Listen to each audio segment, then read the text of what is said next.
Alright guys, well, I just recorded this entire video and realized that my mic was all the way against the wall over there, so it sounded absolutely terrible. So we're going to go through the 15-minute video that I just finished, and we're going to learn about some patch notes.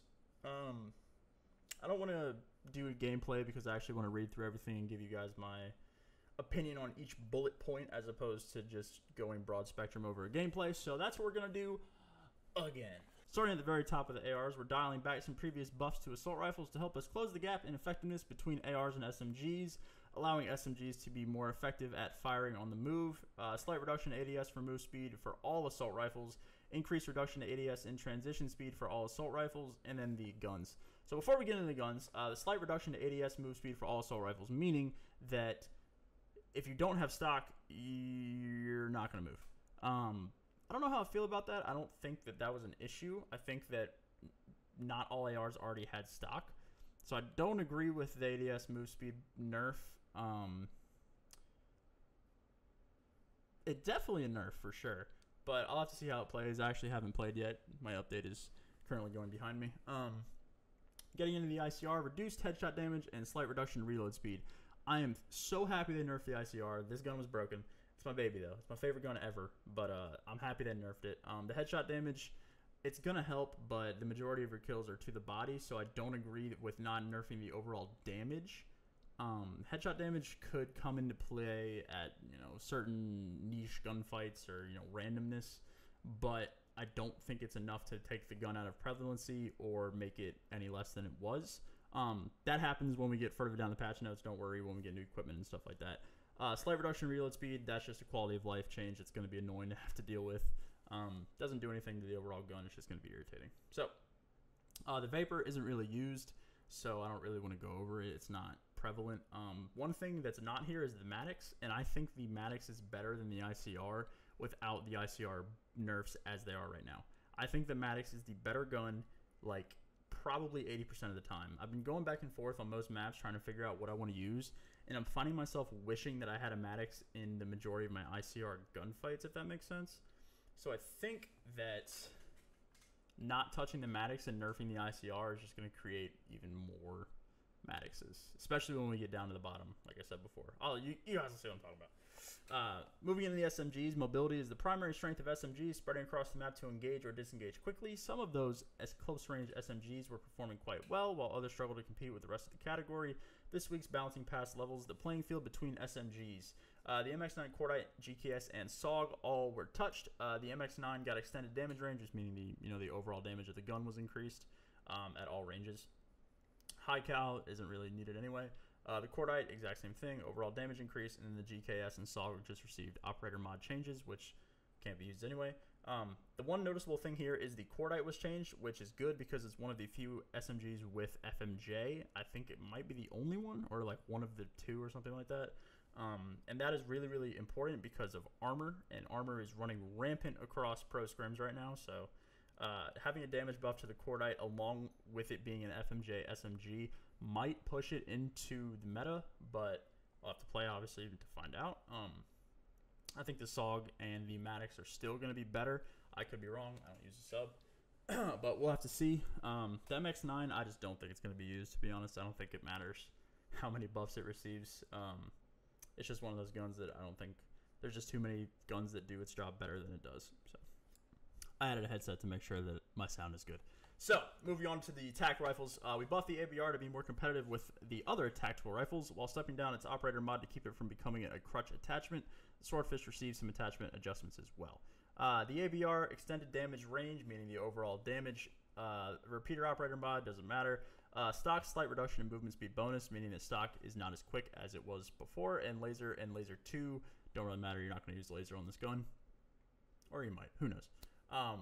But number one, extended maximum damage range. This is just an overall damage buff to the gun, which tac rifles are not used right now, and I would have to play with it in scrims to figure it out, but I think the ARs are just too good.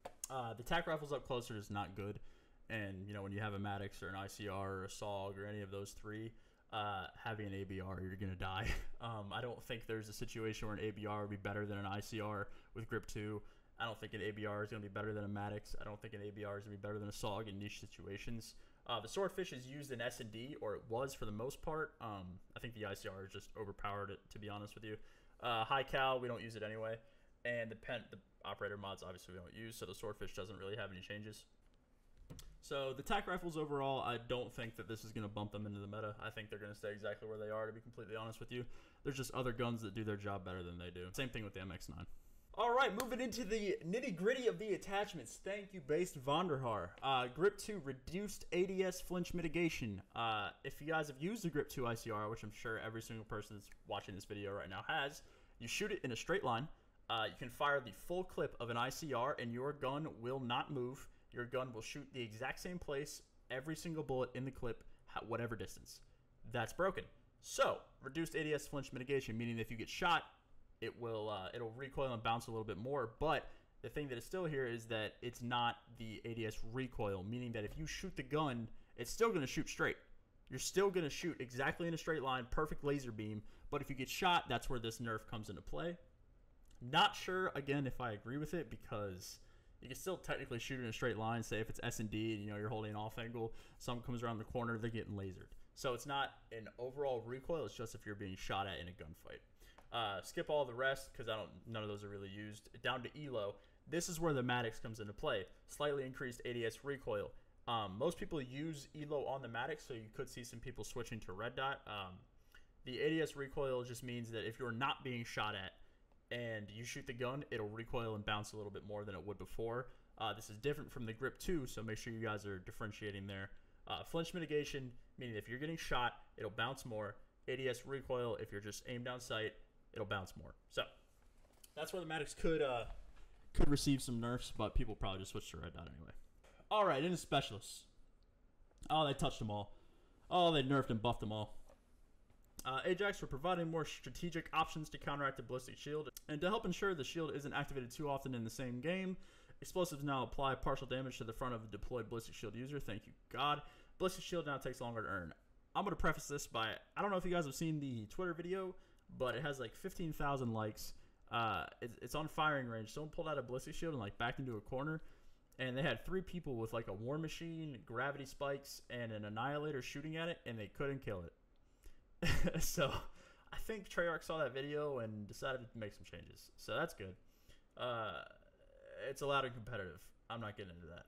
Nomad. We wanted to encourage the Nomad to work more closely with his canine unit to maximize effectiveness. Reduce canine health by 10%. Thank you. The dog has no auto aim. It's a tank. It's crazy. This is allowed and competitive. I don't know why. Crash. We're happy with our support specialist. Is so popular, but he's a bit too effective as a score streak farmer. Reduced teammate used pack score event from 50 to 25, meaning that if you put down your score streak pack, and your teammates pick it up, it's only going to give you 25 points instead of 50. This is good. I think as a Crash user, this hurts a little bit because I do enjoy getting the free score streaks, but I think this is a needed nerf for sure. Moving down to Fire Break, Purifier is restored to its former glory, increasing the flame damage to be a guaranteed eventual kill against a player who doesn't have Tac Mask equipped. I don't see anything about Reactor Core in here. That is alarming. I don't know why they wouldn't nerf Reactor Core, but buff the Purifier. That doesn't make much sense. But nonetheless, this just means that if the Purifier touches you, you die. Before, if the Purifier hit you, you could live. If, like, say, if you were in the gunfight with him and you killed him, but he only hit you with, like, half a second, you would live, but now you die. This is great for Purifier players. This is very annoying for people getting purified. And, again, I don't understand why that wouldn't nerf Reactor Core. I think it's obnoxious and game-breaking, quite honestly. It's a little absurd. So, moving into Recon. Intelligence wins wars, and Recon is living proof. We have intelligence that Recon's intelligence is too good. So we're reclassifying some of his sources. Sensor dart duration has been reduced and resolved an issue where the voiceover would incorrectly state that the player's sensor dart was destroyed. I think equipment is too good right now in competitive for the sensor dart to do anything. So this doesn't really change Recon. One thing that I don't understand why I don't mess with is I'm a Recon player, so I understand the specialist pretty well right now, and that the amount of assists that you get while using Recon is crazy. Like, you say you use Vision Pulse, right? You get points per enemy pulsed. I think you get like 10. I think it's 10 points per enemy pulsed, meaning that you pop it 5v5, you insta 50 points. And then per enemy killed by your teammates, you get another like 25 or 10 or whatever it is. And I was scrimming the other day, and I think I was like 200-300 points away from streaks. Popped it. I didn't kill anyone. I didn't do anything. I was in the hill with my vision pulse popped, and I got full streaks. That's like 500 points. I needed 300 for my first. I got full streaks. That's like 500 strictly from vision pulse. And I think that is an issue. I think they need to get rid of the pulsed assist. I think you can keep the one where your teammates kill the people that you pulse, but I think they need to eliminate the assist of actually pulsing enemies to begin with. I think that's a little too strong right now. It's like they address it with the crash. It's kind of a score streak farmer situation. So that's just my personal opinion. I could be wrong. Who knows? But I just feel like the recon is really, really strong right now. It's like a game-winning specialist. It's not like a weapon. Like, if you don't die, staying alive with Vision Pulse gives you probably 15 to 20 seconds of guaranteed map control, regardless of wherever you are. All right, moving down to Torque. Many in the community have embraced Torque with inventive playstyles, though he is struggling on a broader scale. We bolstered the effectiveness of his barricade to ensure that he stays relevant in team's compositions, earning increased earn rate for barricade, increased hit points for barricade. Holy crap. Addressed an issue that prevented TACCOM from telling the player that their barricade is taking damage. I don't understand. If you guys don't know, the barricade is basically a shield that you put down that gives you a head glitch with heat wave in front of it. It's like a guardian, but it's a head glitch. And they allowed you to get it more frequently per game, and they made it take more damage when you tried to destroy it. Destroying it was already difficult. I don't understand. I'm just going to skip past this because that just made no sense. Prophet's Tempest needed an upgrade to stand a chance of competing with the rest of the specialists. It greatly increased Tempest projectile speed, slightly increased Tempest chain distance, and resolved an issue where being hit by an explosive charge would disable the Tempest charge, further preventing arcing. The Tempest sucked. It was bad. Austin or Slasher, as you guys know, uses it for our team in Hardpoint, and he has been very adamant that the specialist is not up to par with the Black Ops 3 Tempest. I think it's kind of annoying how the Black Ops 3 Tempest would just kill if you hit, and then it would chain to enemies that were around it rather than down, because you can get hit by the Tempest and then get back up. So, unless that you get changed, then you die. So, greatly increased Tempest projectile speed, meaning that if the Tempest player sees you and they shoot, it's going to hit you quicker. And slightly increased Tempest chain distance, meaning that if you get hit by the Tempest, it's going to chain to your teammates from a further distance than before. Which, this is just a good quality of life change for the Tempest because it was absolutely atrocious before, so I'm glad that they addressed this problem. Moving into spawns, I'm skipping straight past Team Deathmatch and Domination into Hardpoint, baby. Let's get it. Tuned spawn logic around the active hardpoint affects nearby spawns. This should provide more predictable spawns when battling over an active hardpoint. Thank you, Vonderhaar. Sincerely appreciated from me and the rest of the competitive community in general. This just means when you die around an active hardpoint, it's going to spawn you in maybe closer proximity, maybe not. I haven't played it yet, so I have no idea. Hopefully that you're not spawning across the map every single time you die, regardless of what hardpoint it is, because that's kind of where we were at before. Additional global spawn adjustments to improve the ability for a player to anchor a location for their team's respawns relative to an active hardpoint, meaning my job is much better now. Thank you again, Vonderhaar. Appreciate you. Basically, this is an improved me job. If I'm standing in the back of the map, my teammates are going to spawn on me a little bit better. Or if I'm anchoring a specific spot for a hardpoint and say I win a gunfight, but that player was there before, that could force spawn out. So maybe a little bit easier, a little bit harder. We'll see. Like I said, I have to play it to let you guys fully know these changes. And spawns adjustments made for Frequency and Seaside, because Frequency and Seaside hardpoint spawns were absolutely terrible. If you guys played the map, I'm sure you've been aware. First Tail and Frequency, you frequently spawn across the map, which makes no sense. Seaside, that's just a whole nother beast. Seaside hardpoint is just different. But this is good. This is a good start. We'll see how it goes. This is a step in the right direction for sure, because they realized that the spawns weren't good, so I'm happy Treyarch is quick to react. And just kind of off topic, I'm happy that Treyarch is taking criticism and adapting quickly, because when the V1 rule set was released, a lot of people had a lot of gripes with pretty much everything that was in there. So I'm happy that they're addressing a lot of the issues. There are still a lot of issues, but they're making headway. Things are slowly moving. You know, we've had 2 changes in 2 days. We have a full patch for basically competitive, and we've had, in addition to the hardpoint map pool, which gives us 8, but I'm not getting into that because we have to play 8 hardpoints. So this is good though. Hardpoint spawns, very, very important, obviously. I'll let you guys know how they are after I upload this video. So we're moving into gear. Now, gear is a controversial topic, probably the most important one in the rule set currently. Number 1, stim shot, increased time to fully heal the player. There is no such thing as one shot in this game. The scrimming, I've had to break the habit of calling people one shot or weak because of stim. So I'm happy that they addressed the issue, because you could, I think by the time that you get stim and pop it, you're full health in 2 seconds, I want to say. And without, I think it takes 5. So hopefully it's like 3.5, 4 seconds with stim, something like that. I don't care how frequently you can heal. I just care how fast you're able to heal. Because if you can shoot someone, get them down to 2 HP, they get around a corner, stim, they're full health in 2 seconds. And then you're dead, because they're going to re-challenge you, and you're going to think they're weak, and you're just going to be running at them. So stim was a definite problem. I don't even want to think about the amount of times that I've been turned on or just absolutely destroyed by someone that just stemmed. It's not fun. Moving into armor. Resolved an issue where armor protected from more damage than intended by hitting areas of the body that have damage multipliers, such as the head or upper chest. This primarily affects weapons with chest modifiers, such as sniper rifles or weapons with high caliber 2. If you guys remember earlier, I brought up the Cordite with FMJ. I think this could definitely come into handy. Pro scrims have basically become, I would say, 6 to 9 armors on the map, and the rest are stim. So armor is very, very, very, very, very big right now, meaning that if you want to use a sub, your options are extremely limited, because the Cordite kind of sucked. But now, since there's a buff, you know, who knows? Could push it into the meta.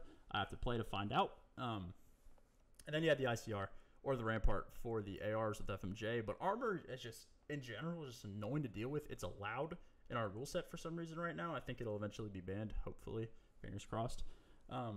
So the Cordite being buffed with FMJ as a sub is very, very, very important. And armor in general is just annoying. See, that they didn't change armor at all. They basically just fixed a bug. There's no, they didn't lower the health. They didn't lower any of that. They just fixed a bug, essentially, which kind of sucks, but it's just in the rule set right now for some reason, and we just have to deal with it. Quality of life, you know. Moving into perks. Dead silence. Reduce player movement volume and distance that players equipped with dead silence can be heard by enemies. The intention for dead silence is to not be completely silent, but also not to allow enemies to hear your movements from longer distances. So it's a dead silence buff. Dead silence does dead silence things, you guys know. Engineer. Extraction helicopter in heist will no longer be highlighted by engineer perk. Engineer's banned, so we don't care. They don't, I don't see a tac mask or flak jacket in here. Vondi, my brother, we need to have a conversation. I don't see tac mask or flak jacket in here. Tac mask and flak jacket and cold blooded, they don't do anything. Tac mask doesn't stop stuns or 9-bangs or anything. I guess it doesn't let you die from the purifiers quickly, but that's about it. I'm very adamant that the perks actually don't work in this game. Like, I use dexterity as the only perk because there's nothing else. Like, when we were scrimming the other day, I put on tac mask because I was just getting stunned repeatedly, and it just felt exactly the same. Flak jacket just doesn't do anything either. You die the exact same. So I don't understand why they wouldn't address that. Maybe it'll be a little bit down the road. Maybe they silent buff them. I have no idea. Score streaks, Manus, Dart, and Strike Team. Manus, I think Manus is banned. Dart, increased explosion range and damage. Players now use a second dart when earning 2 dart score streak. Oh my god. Okay. Alright.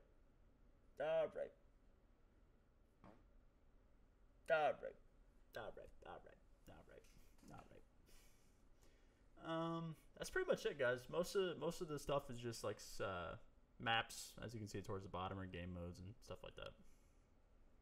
A lot of pub stuff. That's pretty much it for the competitive side.